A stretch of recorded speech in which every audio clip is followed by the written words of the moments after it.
तिन्ही आपण काय करू, एक साथ पाण्यामध्ये टाकू. टाकलं पाण्यामध्ये. वर काय काय तरंगत आहे? बॉटल आणि चेंडू. दगड तरंगते का? नाही. याचं कारण काय सांगा बरं?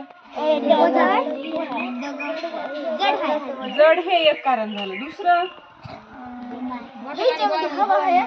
नाही, हवा नाही. आपण टोपण काढून टाकू. गेली हवा निघून. आता लक्षात घ्या, ऐका मी सांगते.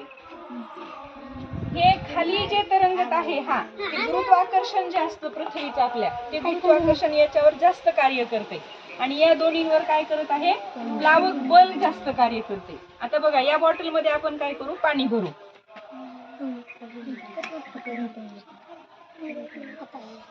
आता ही बॉटल भरली आपण, तर ही बॉटल काय होणार आहे बघा बरं. ही बॉटल काय होईल? खाली अर्धी पाण्यात आहे आणि अर्धी वर आहे. म्हणजे पाणी जास्त जर असतं तर इतकं जर पाणी असतं तर आपल्या लक्षात आलं असतं. एकदम तळालाही नाही आणि एकदम सरफेस म्हणजे वरच्या पृष्ठभागावरती पण नाही, मध्ये तरंगत आहे ती बॉटल, आहे की नाही? म्हणजे या बॉटलवरती प्लावक बल आणि गुरुत्वाकर्षणाचं बल हे दोन्ही समान कार्य करते. पण ज्या वेळेस याच्यामध्ये पाणी नाहीये, कुठल्याही प्रकारचं पाणी नाही ठेवलं आपण या बॉटलमध्ये, बघा ही बॉटल काय होत आहे? वरी तरंगत आहे. म्हणजे समजलं का? प्लावक बल म्हणजे काय, कळालं का? या दोन वस्तूवरती या दगडापेक्षा प्लावक बल जास्त कार्यान्वित आहे, जास्त कार्य करते. आणि दगडावर कोणतं बल कार्य करते? गुरुत्वाकर्षण. समजलं प्लावक बल म्हणजे काय? समजलं का?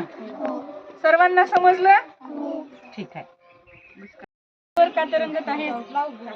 प्लावक बल जास्त कार्य करते आणि दगडावरती गुरुत्वाकर्षण. हा. आणि बॉटल मध्ये पाणी भरलं तर मग काय होईल? काय होत आहे? जास्त कार्यान्वित आहे. आणि या दगडावरती कोणतं बल जास्त आहे?